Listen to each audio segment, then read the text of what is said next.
this email? What does it mean? Communication is the imparting or exchanging of information or The news. single biggest problem in communication is the illusion that it has taken place. Conversation is the oral exchange of sentiments, observations, opinions, or ideas. Forbes Books Radio presents The Conversation with Clinton M. Padgett. Welcome back to part 2 of my conversation with Juliet Funt, globally recognized keynote speaker and author of A Minute to Think. We pick up the discussion with Juliet explaining what thieves of time are and how to spot them. The thieves of time came out of our research. This is in the first 7-8 years of my work, where we studied busy people, and we found that there were actually 4 main drivers that contributed to professional overload. But the funny thing was that every single one of them was a good thing that had simply overgrown its pot. There were no bad things on the list. It was drive, excellence, information, and activity. But in the age of overload where we live, drive very easily becomes overdrive, excellence becomes perfectionism, information becomes information overload, and activity just becomes frenzy. And so what happens is that these core drivers, which occur in people and also in organizations, push a sense of kind of frenetic urgency into everything. They encourage more low-value touch points out of all the frenzy that they build, and they actually can keep us from doing high-value work. In fact, I'll give you, we didn't talk about this, but if any of your listeners want to write to me, maybe we could figure out some way to do this. I'll give them a developmental assessment on the thieves of time so that they can figure out what are their own dominant thieves. We could figure out something on the show page or at the end if we want, for sure, of how to do that. Definitely. We have that assessment, we give it to teams, and then they can discuss, as any other DISC or Myers-Briggs, there are variations between people and they complement and don't complement each other. Drive and activity are the motion thieves. They want to go, go, go, go, go. And excellence and information are the stationary thieves. Excellence wants to stay and just perfect. And information wants to stay and just research. And so if you have a drive leader with an information person, they're going to be pulling against each other. And there are interesting relationships between those thieves as well. As I was writing that down, in my notes, there was analysis paralysis, how I like to think about let's just get better data. Because and that's one of the killers in project work, is because people say, well, if I'll just give me another week, I'll have even better data. Well, who doesn't want better data? But at some point you gotta cut bait and start doing something. Otherwise, you never have perfect information. There's a moment, right? There's a moment where you have to actually start. I absolutely agree. And the perfectionists have the same problem. I am a dyed-in-the-wool, hardcore perfectionist. I'll tell you a funny story. I used to do a joke on stage that said that I was such a perfectionist that I was CDO, which is OCD with the letters alphabetized. And then the funny story of that is 2 years later, I was actually diagnosed that I do have OCD. And I never knew that. So that was a joke I was playing on myself for years. But that tightness, that tightness is the opposite of motion. It's sitting and waiting and getting it just right. And it is paralyzing you from forward motion. So all the thieves manifest in different ways, and all of them have assets and liabilities. Drive is a beautiful thing that propels you forward. I love my perfectionist brethren and their attention to detail and specificity. I think it makes the whole world of work beautiful when the pieces are like that, but then it overgrows and overgrows. And they all do. They all overgrow their pots. Now, earlier you mentioned sometimes even a 6-second sip can help you for a strategic pause. So how do you create those? So we use a tool called the wedge. And I think if this is the one thing that your readers, listeners walk away with, and when we're golden today. So the wedge is a piece of open time, a little piece of white space, and it's inserted in between two things that would have been connected, and it's just opening and separating. So in between this podcast and walking out to go check on my family who's home for summer, I will take a little second and I'll just maybe digest, or maybe I'll think about what happened between us, or maybe I'll prepare for a second. I'll try not to just leap to the next thing. In between a meeting and a meeting, we insert 5, 10, and 15-minute wedges so people can prepare, or maybe be a human. Maybe you need to pee or eat or do a human thing, or maybe you need to look ahead to prepare for the next meeting. It can be a 1-second wedge between a difficult question and your response. And we're just opening and separating, opening and separating. I love to do this when I walk off of the gangplank. I don't even remember what you call it. The thing that connects the airplane to the terminal, the Tarmac. the thingy. And yeah, I know what you're talking about. The jetway. Jetway, yeah. So I walk off of that. I try not to just run to the next thing. I'll try to just pull over, like pull the car over for a second with my rolly. Okay, I'm in Kansas, just a little second. And what starts happening is you just regain your stability. And that's what I was talking about is get a menu before you open the menu at a restaurant, just close it for 1 second and just arrive. Or when you pull in the driveway and you turn your keys off before you walk into family, just take a second to allow work to stay in the car and just leave it there and make that transition. There's a billion examples of where the wedge allows you. And I think this is really the utilization of white space that feels doable for human beings. That executive stretch of, I'm going to schedule 30 minutes of white space on my calendar every day. It's a nice idea, and some people do it well. I can tell you how I do it, but it's not that realistic in the way that life works. What's more realistic is these wedges, and they are so powerful.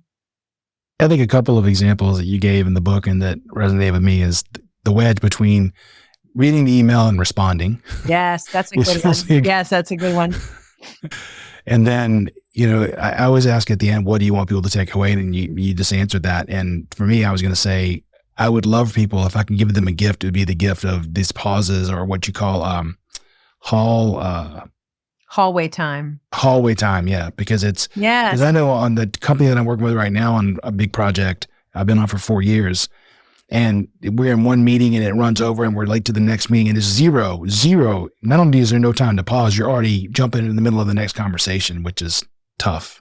Well, let's actually break that down from a corporate risk perspective, because first of all, I need to come to that company wherever they are and help you with that, because that's terrible. But the commonality of meeting to meeting to meeting is so normative that we don't even really break down how terrible that is for getting good work done. So let's say you have a wedge, I'm going to explain to you what happens if you do have a wedge, and then we can infer what happens if you don't. Let's say you have 10 minutes between every meeting, not including your physical transition time. You can look back at the thing you just finished. You can enter your notes so you don't have a pile of notes at 5 o'clock.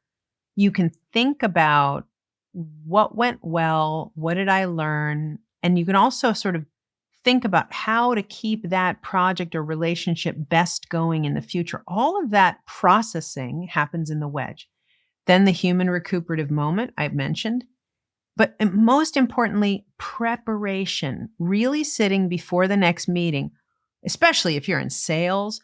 Who is this person? What did they say last time? What are they like? Is my physical Zoom background and lighting good? There are 100 things to think about before you step into a sales moment or any kind of meeting that make the meeting so much better. And what's funny is we fill our days with these meetings because they are our work, and then we do nothing to optimize them. So you can see with all of that, now remove all of it. Now have 9 meetings back to back with none of that thoughtfulness, none of that processing. You are barely present for the first 12 minutes of every single interaction because you're doing all the processing that you should have done about the last meeting. You're trying to catch up and arrive at the place that you physically are, but your head's not there yet. It's just really a disaster for getting the money out of the meeting. Whatever the meeting is worth, you're wasting, 50% of, what did I say? You're wasting like 20% of it at the front and back end every time. And it's tough because, this is a big Fortune 50 company. And so there's always meetings, it's global. So there's meetings that are all in the morning or 10 o'clock at night. And it's just, but during the day, they're just back to back to back. And it's not uncommon to have somebody say, I'm sorry, I'm late for my next meeting. I got to drop. And this meeting hasn't even finished yet. So, and I don't think everybody says, oh, well, they have all these transcription tools. Well, they got to get a lot better, because I go back and look at the transcripts and I'm like, that's not what that person said. And then I go listen to the video. Oh, yeah, they totally got that wrong. Yep. So I don't think that's the answer, at least not yet. Well, let's just play with that a bit, because I've never actually talked about this with anybody before. An AI transcription tool is supposed to allow you to be more present in the meeting. To me, that's the best part of it, is I don't have to be sitting there writing and writing and writing to get the notes down. But if you have that AI tool taking the job of the notes, your job is to then be actually active and present. Bring your brain and your talents and your acumen to the meeting. I don't believe you can do that if you are going 7 hours in a row with no oxygen. I still see it. It's been 5 years since COVID. I don't know how people are surviving it. We could talk a long time offline about this. It's definitely challenging. So if I'm a leader and I want to implement more white space for my teams, what do you think is the biggest obstacle I'm going to face? What's funny is if I'm a leader, my brain goes a little quiet on obstacles because leaders can do it. It's if I'm a middle manager, what obstacles am I going to face? I'm going to give you 1,000. But if you're the boss, there is a very simple way to make this better. You first must do diagnostic work of some kind. We're passionate about that. You have to get outside of your own opinion and anecdotes to figure out what's actually true. And you have to do a DEXA scan of what's really happening in terms of efficiency and time in the organization. Then from that baseline, you begin cutting. You begin learning that tool of being reductive and getting the right weight. And then you teach and you make permission and camaraderie happen around margin and intelligent use of time. I don't think that the formulaic fixing of this is rocket science. I think getting leaders to be willing to fix it and prioritize it is the psychological rocket science. And that's what's so unbelievably hard. If you have a senior leader who comes to me and says, I want to fix this, tell me exactly what to do, there's a roadmap there, but it's just very difficult, especially right this minute where, again, we're going to return to this, where it truly feels like AI is such a combination of seduction and threat that nobody can think about anything else. They just can't. It's Maslow's hierarchy of org change, right? They just can't. They can't get above the threat and seduction of that. And I think that is going to bite us in the butt so hard in 3 or 4 years, where thousands and thousands of human beings have not had any development poured into them for years. And they kind of suck at workflow and they kind of suck at professional discipline, and they're just relying on AI. I think that's true. Everybody thinks AI is the answer for everything, which it's not. Maybe it will be one day, but it's just not right now. And then you at the top of this, you mentioned that leaders can make it happen because they are the leaders. And you give an example in the book which resonated. The guy said, "If I can't fix this, I'll quit." Mm-hmm. And he fixed it. Kenton. That's that's a leader who leads from the heart. And there are 3 kinds of leaders. So you can care about everything we've spoken about in the last hour from 3 areas: from the dollar signs, from innovation, and from humanistic motives. And what I mean by that is there are some leaders that are focused mostly on revenue and bottom line. We tend to villainize them, but that is the point of business, is to make money. So that's one angle. We've talked about wasted payroll. We've talked about lack of revenue and growth from lack of people skills. We're talking about all the answers for that person. The innovation leader just cares about patents, breakthroughs, competitive edge. We've talked about how white space fuels that. And then Kenton, the man that you're talking about, is a humanistic leader who just couldn't stand it that 100% of his managers felt stressed every single day at work. And that's where they were. And he couldn't stand it. And so the good news is that these techniques, adjustments, corrections that we've been describing, they serve all 3 kinds of leaders. If you hear what we've been talking about through the lens of, please let this help me make more revenue and money, or have more innovative ideas, or make my people more satisfied and well and committed, it works all the way around. You kind of talked about feeling overwhelmed, and there was a quote in the book about Deloitte says, I think 2/3 of today's employees feel overwhelmed. And I think Gallup had also done one, and I did the math. I think it was almost 70% of people felt burnt out, or all the time, or some of the time. So if I'm in that situation and I'm feeling overwhelmed and burned out, and I'm hearing you tell me take a pause, I'm going to say, I don't have time for a pause. How do you combat that? Okay.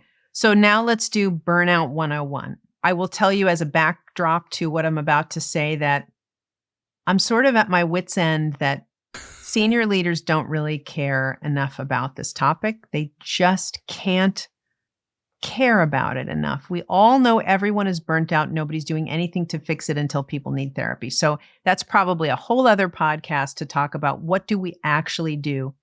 And I will tell you, I was talking to a senior leader from a technology firm.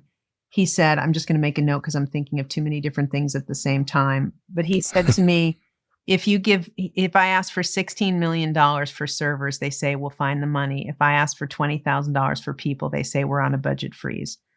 That is the reality of where we are. Yeah. So people have to be able to take a little bit of control back. So obviously, I think the book would be helpful.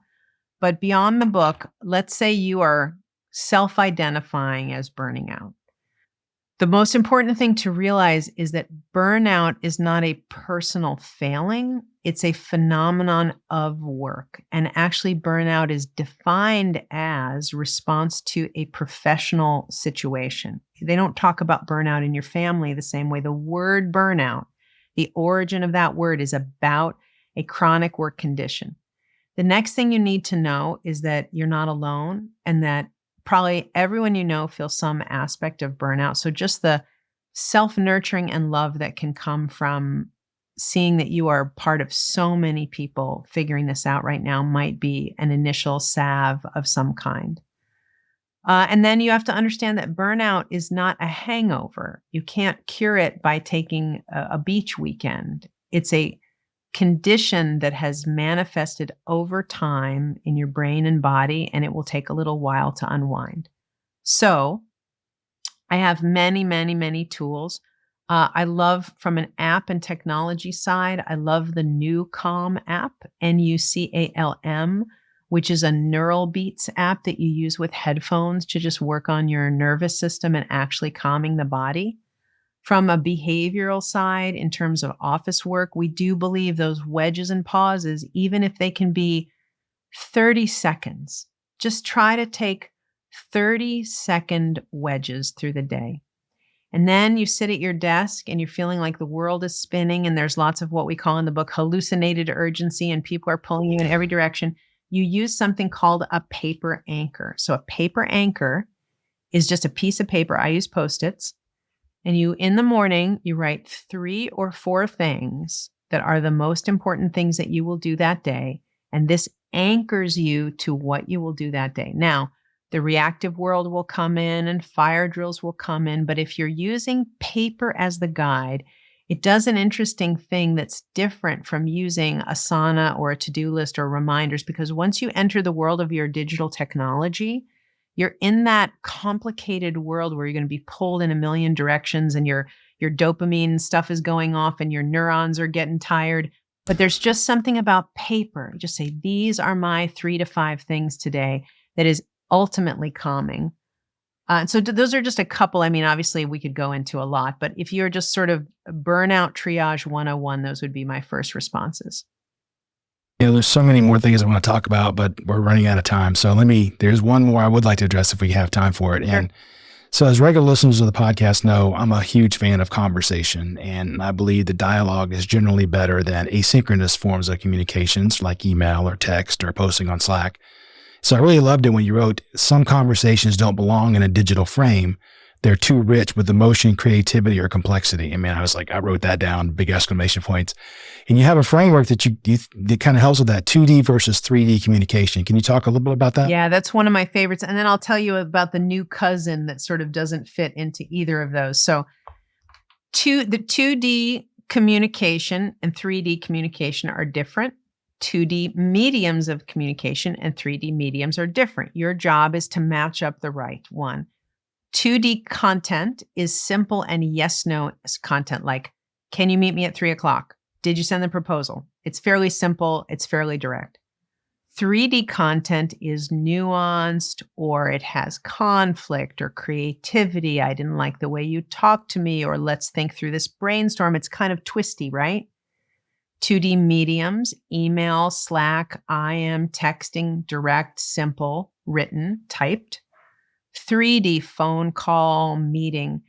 Now, what happens that's wrong is when people start to mismatch. So if you take 3D content, rich content, and you shove it in a 2D medium like email, that's when you get 67 pings back and forth on a long thread that's going nowhere and sputtering out because you've the wrong content in the wrong medium.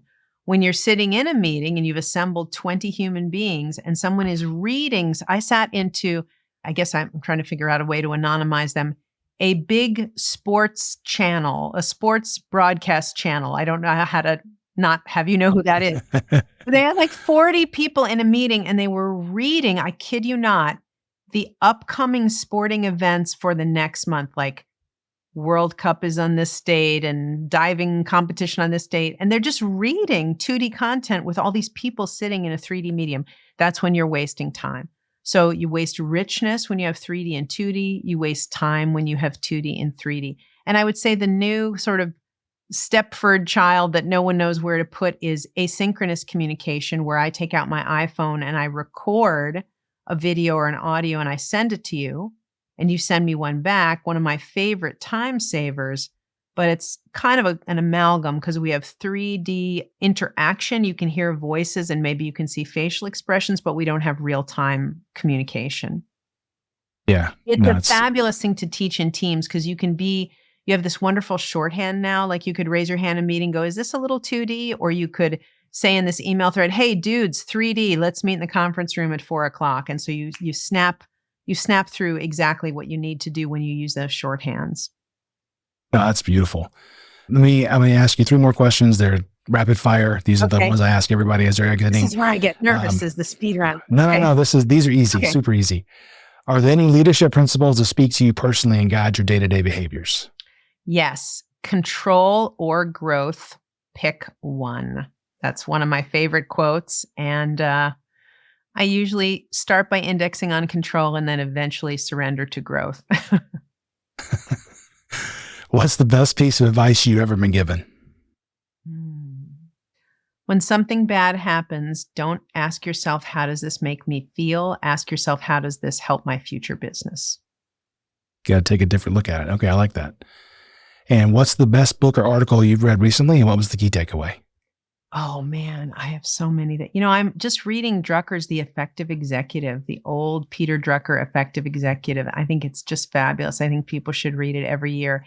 And I guess the biggest takeaway for me is in the Know Thy Time chapter, which is all about time, which I'm a little bit obsessed about anyway, with executive time monitoring, of really writing down every single thing that you're doing as a phasic experiment to concretize what your tasks should be. And I'm actually doing that right now. Oh, I'll have to check that one out. I know Peter Drucker, but I haven't read that book yet, so I'll do that. So Juliet, this has really been great. If people want to learn more about you or maybe the assessment you were talking about or engage with you, how can they do that? Yeah, so if they want the assessment, I can give it to them for them or a couple team members. They should just write to my EA, I would say. That's the best thing to do. Jamie, Jamie, at julietfunt.com. And if they want to check out our work in general or get the book or learn about how we can help their companies, julietfunt.com is my name, all one word. This has really been great, Juliet. Thank you so much for your time today. You're welcome. Thanks for having me. Thanks for listening to The Conversation. To find out more about Clint, go to clintonmpaget.com and pick up Clint's book, How Teams Triumph, Managing by Commitment, at Amazon. The Conversation with Clinton M. Paget is a production of Forbes Books.